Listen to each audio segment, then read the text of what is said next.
오늘은 달란트 비유 마지막 시간입니다. 제목이 5달란트 받은 자, 2달란트 받은 자, 1달란트 받은 자는 누구인가?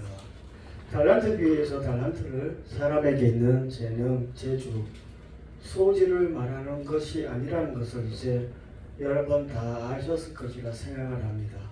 이것은 달란트를 문자적인 의미로만 생각한 것이죠.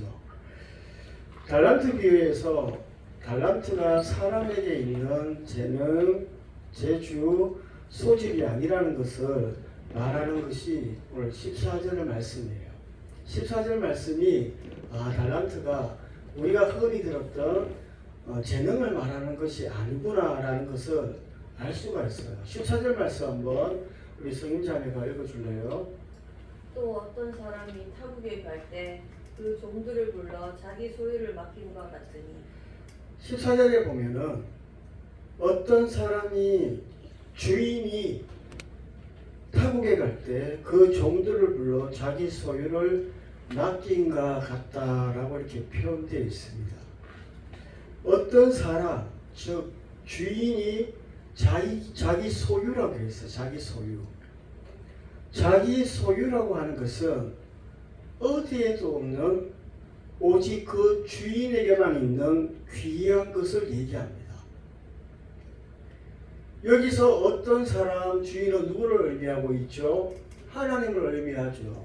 그래서 하나님의 자기 소유라는 것은 하나님에게만 있는 아주 귀한 것, 영원한 것, 하나님에게만 있는 아주 귀하고 영원한 것을 표현하시기 위해서 사람이 깨달을 수 있도록 금달란트로 표현한 거예요.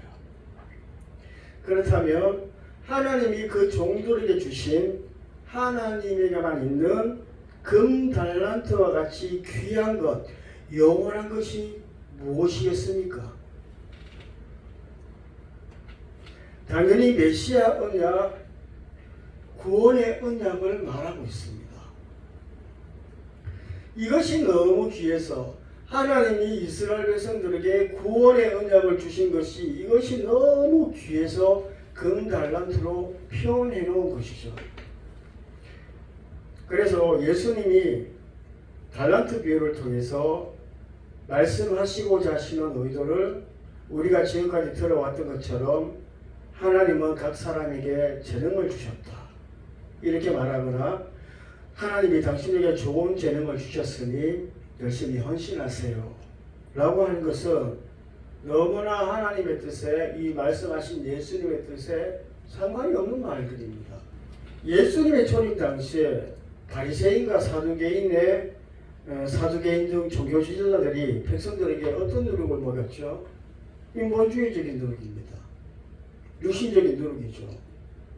그래서 예수님은 그들의 누룩을 주의하라. 오늘 지상이 기도하신 것처럼 그들의 누룩을 주의하라. 예수님도 그렇게 말씀하셨죠. 이와 같이 오늘날도 하나님의 말씀을 우리가 지금까지 들었던 내용같이 달란트를 사람에게 있는 재능이다. 그것으로 헌신하세요. 이런 식으로 인간의 생각, 인본주의로 가르치는 것을 우리 주의해야 됩니다. 이런 누룩으로는 믿음이 자랄 수가 없어요. 종교인밖에 되지 않습니다. 그래서 누구든지 어떤 목적이나 교회의 성장을 위해서 이런 육적으로 만약에 가르치고 있다면 정말 용서를 구해야 됩니다. 지난주에도 한번 말씀을 드렸던 것 같아요. 하나님에게만 있는 그 귀한 것을 죽으면 없어지는 사람에게 있는 재능이라고 말하는 것은 이 하나님의 영원한 말씀을 완전히 가치없이 만드는 거예요. 하나님의 영의 말씀을 땅의 것으로 해석해서도 안 되고 여러분들도 또한 그렇게 들었어도 안 됩니다. 우리가 꼭 알아야 될 것이 뭐냐면 5달란트, 2달란트, 1달란트라고 해서 여러 개를 말하는 것이 아니라 뭐라고 그랬죠? 달란트는 하나님의 언약, 이 하나를 얘기하고 있습니다.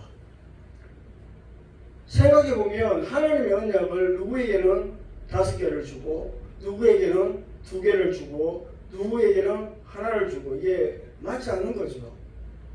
그래서 여기서 5개, 2개, 1개라고 하는 것은 숫자를 말하는 것이 아니고 단 하나, 하나님의 언약, 구약의 이스라엘 백성들에 주신 메시아에 대한 언약 이 하나를 말하고 있습니다.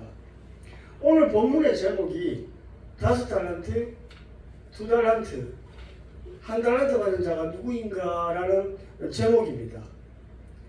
하나님의 귀한 금 달란트와 같은 하나님의 언약을 받은 종들은 당연히 아브라함과 그의 후손 이스라엘이죠. 우리가 예수님의 비유의 말씀을 듣는데 꼭 알아야 되는 것이 있습니다. 아마 여러분들은 알고 계실 거라고 생각을 합니다. 예수님의 비유의 말씀의 대부분은 하나님의 언약을 처음 받은 아브라함부터 시작해서 예수님이 초림하실 때까지의 이스라엘의 신앙의 역사와 그들의 모습을 근거로 이스라엘 사람들에게 얘기하고 있는 거예요.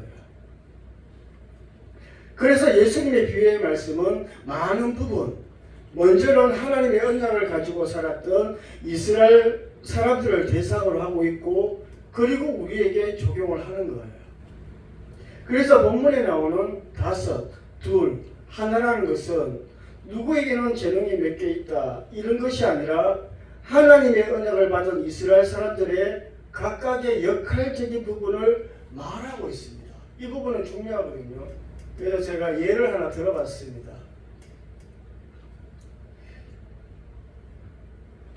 어떤 땅에 농사를 지어야 하는데 땅이 너무나 거칠어요. 돌밖에 없어요. 감히 농사를 지을 수 있는 땅이 아니에요. 그런데 아버지는 그 돌밭을 농사를 지을 수 있는 땅으로 잘 만들어 놓습니다. 그리고 그 아들은 그 밭에 씨를 뿌리고 잘 자라도록 돌봅니다. 그리고 그 손자는 할아버지와 아버지가 수고하여 잘 자란 곡식을 베어서 먹기만 하면 돼요. 완전 돌밭인 땅을 농사 지을 수 있는 땅으로 만든 아버지를 5달란트의 역할을 한 사람으로, 또 잘 개경된 땅에 씨를 뿌리고 잘 자라도록 애쓴 아들을 2달란트의 역할을 한 사람으로, 그리고 아버지와 아들이 수고하여 잘 자란 곡식을 베어서 먹기만 하면 되는 이 손자를 1달란트 받은 역할을 한 사람으로 이렇게 표현한 것이 5달란트, 2달란트, 1달란트로 이렇게 표현해 놓은 거예요. 이 부분들이 사실 이해하기가 힘들어요. 제가 아무리 설명을 해도. 왜냐하면 우리는 그동안 5개, 2개, 1개 이렇게 너무나 오랫동안 들어왔기 때문에 생각을 바꾼다는 게 그렇게 쉽지는 않아요.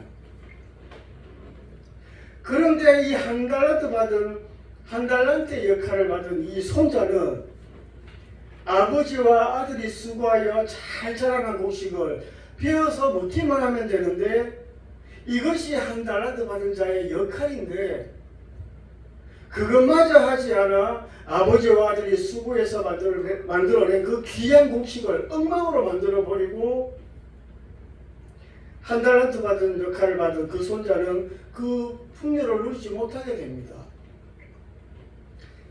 5달란트, 2달란트, 1달란트를 예를 들자면 제가 예를 들어서 한번 이렇게 만들어 봤습니다. 오늘 본 말씀 한번 볼까요? 5개, 2개, 1개라는 것은 결국 숫자를 얘기하는 것이 아니다. 앞서를 예를 든 것 같이 하나님의 언약을 받은 이스라엘의 그 역할적인 부분을 의미하고 있고요. 그것에 대해서 각각 그 재능대로라고 맡겼다라고 얘기하고 있는 거예요. 그렇다면 하나님에게만 있는 귀한 금 달란트와 같은 하나님의 언약을 받은 이스라엘 중에서 이스라엘이 하나님의 서민이 되는 것에 있어서 5달란트와 같은 역할을 맡은 사람이 누굴까 하는 거예요. 5달란트, 이스라엘의 신앙의 역사 속에서 5달란트 역할을 맡은 사람은 아브라함이에요. 당연히 하나님의 언약, 복음을 처음 받은 사람은 아브라함, 그리고 아브라함의 자손이 번성하기 전에 이삭과 야곱, 하나님의 언약을 받은 1세대 이들을 가지고 예수님은 5달란트 역할을 맡은 사람으로 표현하고 있는 거예요. 여러분 이 부분은 그 한 부분만 보면 절대로 이해할 수가 없어요.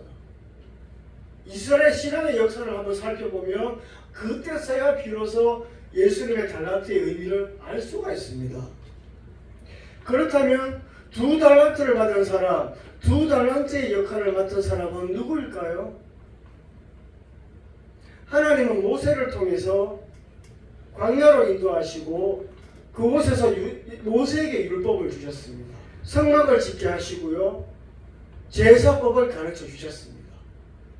그리고 모세를 통해 불러낸 이스라엘의 모든 사람들에게 그것을 지켜 행하게 했습니다. 그래서 2달란트의 역할을 맡은 자들은 모세를 통해 출애굽한 이스라엘부터 말라기 선지자까지의 이스라엘 사람들을 얘기하고 있어요. 그 오랜 기간 동안 참 이스라엘 사람들은 때로는 피를 흘리고 때로는 매를 맞고 때로는 핍박을 맞으면서 성년제사를 드리고 하나님의 율법을 지키며 그 메시아 언약을 목숨을 걸고 후손들에게 전달했습니다. 이들이 바로 2달란트 역할을 맡은 자들이에요. 그렇다면 1달란트를 받은 사람, 1달란트 역할을 맡은 사람이 누구입니까? 조금 전에 우리 예를 들었죠. 누구죠?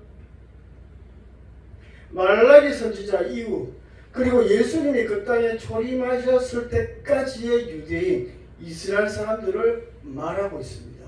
제가 예를 들었던 걸 한번 잘 생각해 보십시오. 앞서 예를 든 것 같이 하나님의 율법을 받은 그들의 조상들이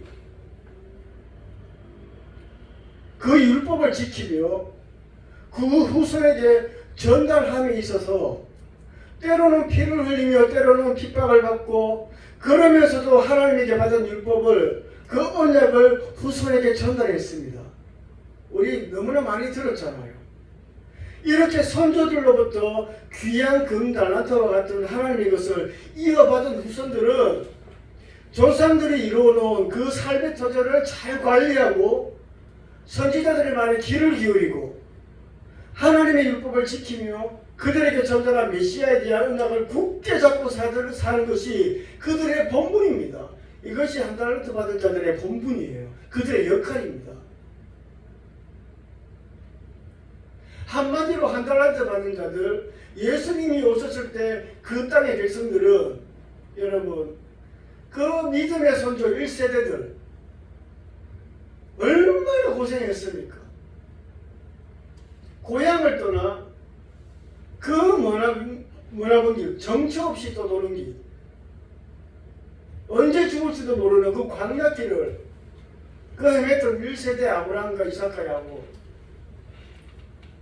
그리고 모세를 통해서 출애굽한 그 이스라엘 사람들, 그 중에 참 선지자들, 참 백성들 얼마나 눈물을 흘리며 그 언약을 전달했습니까? 율법을 지키며.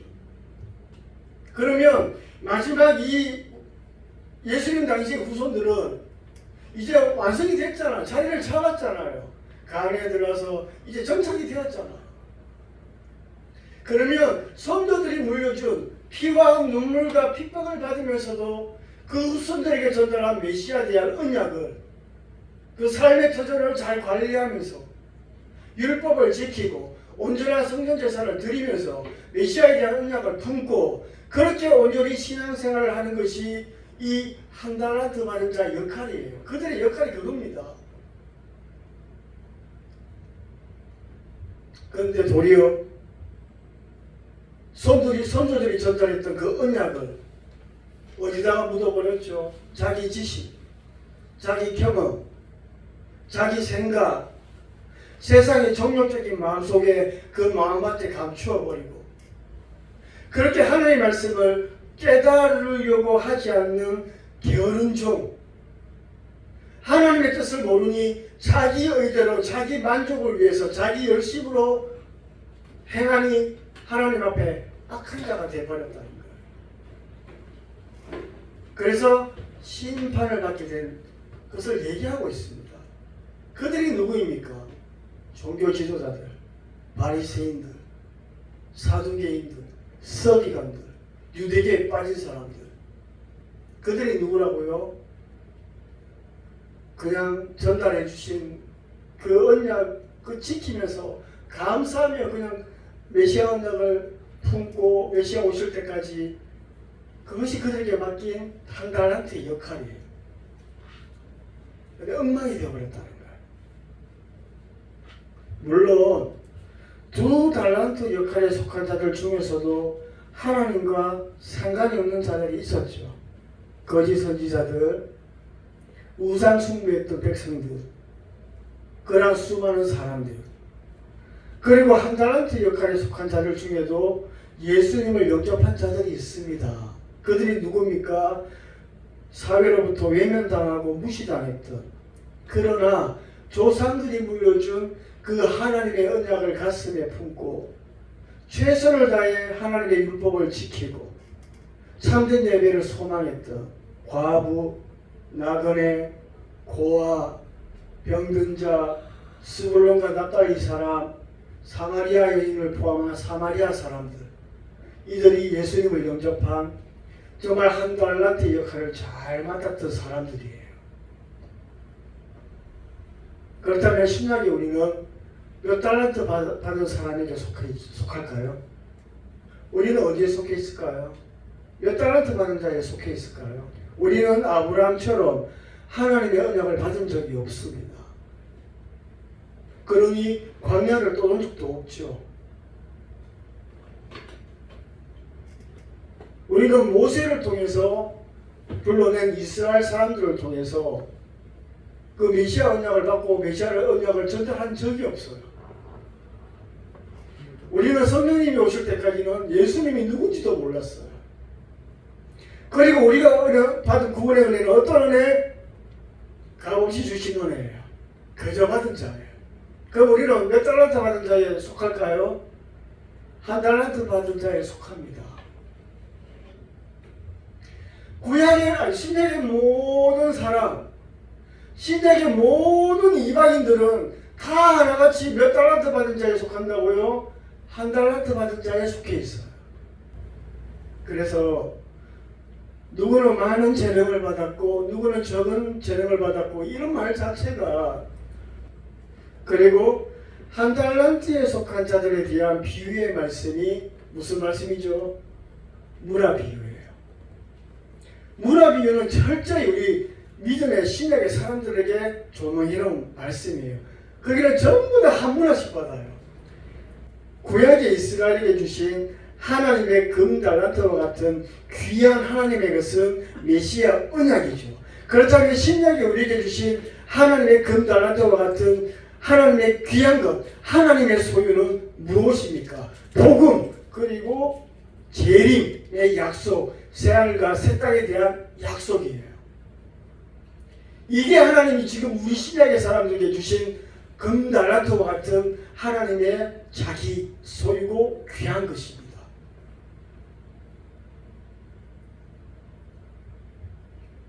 우리는 1달란트를 받은 이 이스라엘 사람들을 통해서 우리는 교훈을 얻어야 됩니다.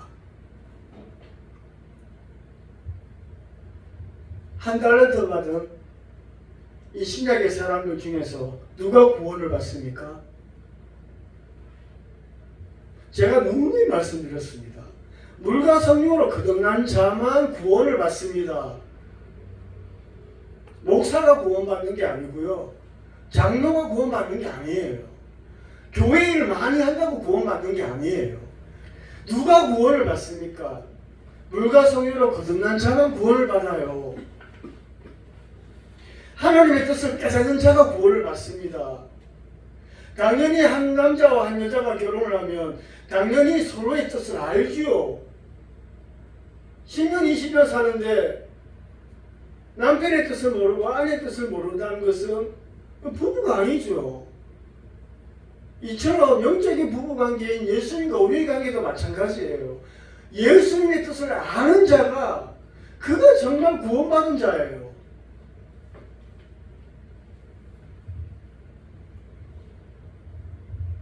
하나님의 뜻대로 행하는 자예요. 여러분 앞서도 말씀드렸듯이 무엇이든지 열심히 하는 것이 하나님이 기뻐하신다? 아니에요.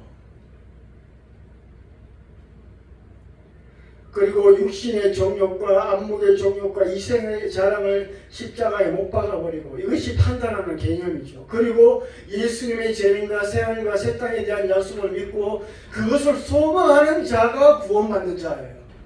내가 죽어서 가야 할 곳이 어딘지 눈에 보이지 않지만 그 나라를 마음속에 품는 자가, 품고 있는 자가 그가 구원받은 자예요. 그가 거듭난 자입니다.